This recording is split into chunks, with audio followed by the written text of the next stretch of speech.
That's me. Well, it's not just me. It's also the learning tools from my student career. But that is me at the age of 3 in the fall of 1970, getting ready to get started in kindergarten. The tools there, the pencil, paper, and the book. Now, for anybody in this room that's over the age of 35, these would be the mainstays of the tools of learning.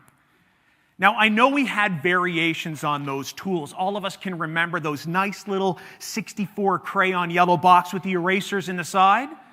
Sure, we can also remember when we flipped open the package of coloring crayons and they were nice, all the rainbow colors well sharpened. And if we were daring, we could decide that the 3 kinds of books that we had to our disposal inside of a school, fiction, nonfiction, and text, could be supplemented if we were sneaky enough to place the comic book inside our desk and read it from the outside. Now, I didn't have an exclusive background knowledge of 1970s education as a student, but I'm going to assume that my teachers had at least a passing familiarity with these 3 tools. But what they weren't were masters of the tools. Mastery of the tools inside the school was the domain of the author and the artist. The tools that we use, the pencil, paper, and the book, were not in the domain of expertise of the teacher. Where the teacher's expertise lay was in getting students to bring out the best of their learning in the tools that they used. Teachers became experts of pedagogy. The expertise of the teacher lay in getting the most of the students out of the tools and using the tools properly for the learning that was there. If we didn't believe that, we were welcome to live dangerously by trying to do math with a pen. Now, on top of that, I'm sure we all have teachers who we remember. And teachers were more than masters of pedagogy. They were masters of building relationships. They were masters of making the learning relevant for us. They were the masters at connecting the learning to our world. And I bet you if I asked each and every one of you to visualize that teacher, you could do it like that. For me, that teacher is Claude Dinette. He was my grade 7 and 8 teacher. I was a 12-year-old boy. I was an angry 12-year-old boy in grade 7 and grade 8, and Monsieur Dinette was in his first 2 years as a teacher. What I felt with Monsieur Dinette was the ability to try, the ability to fail, the ability to learn, the ability to move forward and never, ever worry that somebody had my back. Monsieur Dinette played the piano. Now remember, I'm a 12-year-old boy in 1979 listening to Led Zeppelin, Rush, and AC/DC. So the piano would not necessarily have been the instrument of choice of all of my friends. Mind you, in grade 7, I started taking piano lessons. That was the impact this teacher had on me. He came in one day and started talking to us about a book he was reading, about a young boy named Danny living in the Overlook Hotel with his father with things going south. Stephen King is still my favorite novelist. What he did for me is he took his world and he brought it into the classroom. I was able to connect to what he did, and he was able to connect to what I did. The role of the teacher is the role of the relevance maker, the role of the connector, and the role of the relationship builder. Now, as I've mentioned before, I didn't have an exclusive look behind the scenes of 1970s education, and the model that I'm presenting to you is a simplistic one. There were things going on inside the classroom that were beyond the pencil, beyond paper, and beyond the book. We had some technologies inside the classroom. We had the overhead projector. We had the film strip. We had the film projector. We had the ditto machine. We had the calculator. But what made some of these technologies different inside education is that they were primarily in the hands of the teacher. The world outside, from the time I started my primary education in 1970 to the time that I ended my primary education or my education in 1985, was changing as well. The computer was making its way into homes. The way we were listening to music was changing. AM radio became FM radio. Vinyl became the 8-track. The 8-track became the cassette, which then became the CD. Although, from 1970 to 1985, we were still primarily an industrial society, working almost exclusively inside an education system that was based on that industrial model. That changes in 1991. In 1991, for the very first time, according to economist Thomas Stewart, the American economy spends $5 billion more on the tools of the information age than it does on the tools of the industrial age. So to reframe that, in 1991, the American economy, the largest economy in the world at the time, spends more money to manufacture, to move, and to manipulate data than it does to do the same thing with raw materials. In 1991, we arrive in the information age. Now, my professional experience with this arrival comes 6 years later, in 1997.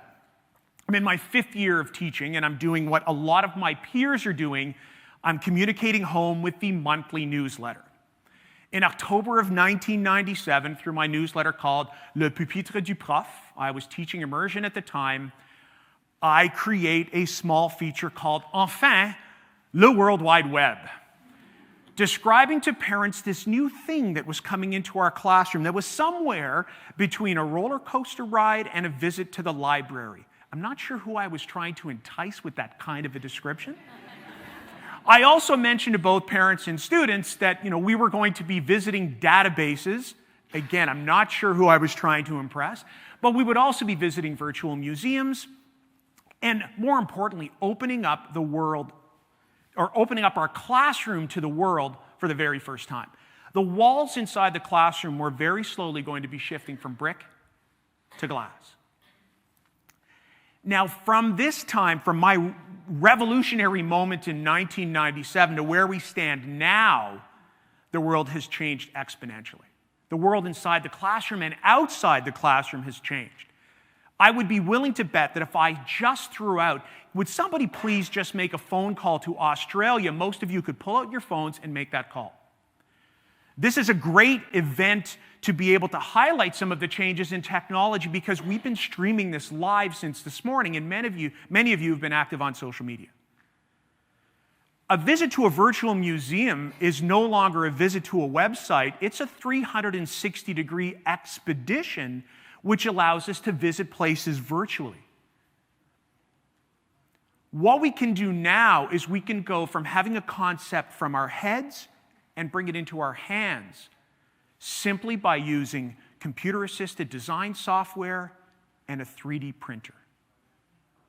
Our world has changed significantly. However, we continuously talk about the role of the teacher. What I'm trying to do here is offer you a reframe. I would like to suggest that the role of the teacher hasn't changed that significantly at all. Anyone who knows me would know that I'm a proficient user of technology. I'm active on social media. I would be one of those people in your school systems that people would call up if they had a question around tech-embedded teaching and learning. But I would die in an IT department. I have no idea how to code. The world that Danny described this morning would be foreign to me. I did a little bit of research around this talk. I discovered the term C++. What I thought that was an orange drink with a little bit of extra plus. So I would never, ever consider myself a master in technology. At no point in my career did I ever consider myself a master of technology. Nor was I a master of the tools that I used. And the students that I'm still connected with on social media would have said I was a pretty good teacher, despite my inability to use a pen or a pencil. If you've seen my handwriting, I would have been much better off as a prescription writing doctor than as anybody who can use a pen. The point is the tools were not important. It was the relationships that were important. What's also changed is our understanding of how students learn. We have a much better understanding of how to motivate students in their learning. Feedback is a great example of this. When I was in school, feedback consisted of two things. It consisted of vague statements like, try harder, nice work, well done. Or it consisted of summative feedback of grades, anywhere from an A+ to an F. We now know through the research of John Hattie and others that feedback is one of the most powerful tools that we have as educators. By providing feedback effectively, by linking feedback to learning, by providing it in a timely fashion, we can have a significant impact on student learning. That hasn't changed the teacher's role as motivator. What's changed is our ability to understand what motivation might look like. The relationship that we have with students is paramount. To borrow a phrase from principal colleague and online mentor George Couros, 50 years ago, the relationship was the most important thing that we had in education. 50 years from now, that's not going to be any different. These are some of the tools that our students are using today. These pictures were all taken within the last month in my school. There's a student working in our studio. There's another student that is, there's a picture of the 3D printer. I didn't get the picture of the student in there. But we've got students that are collaborating online that are bringing all kinds of tools into schools. And that's new. But we don't need to become masters of the tools that they use. We need to remind ourselves, we need to reframe what our look is. We need to make sure that we remain masters of pedagogy. We need to make sure that we remain the masters of learning practice. But we also have to remind ourselves that we are the masters of the relationship, that we are the masters of relevancy, and that we are the masters of bringing that learning into the classroom. We have not yet found the sweet spot between our practice as teachers and the use of 21st century tools. The OECD said the same thing in its report in November of 2015, when it asked itself why there is a reverse correlation between some systems purchasing on technology and student achievement. But it suggested that we are not yet effective users of 21st century technology inside of classrooms. But I'm here to say that we may not necessarily need to be. Our students already are. If we are bringing the students' world into the classroom, we are already bringing these tools into the classroom. Our students are bringing these tools into the classroom.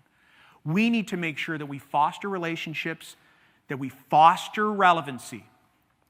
Because if we're waiting for education to move at the speed of innovation, we're going to be waiting a long, long time. Thank you.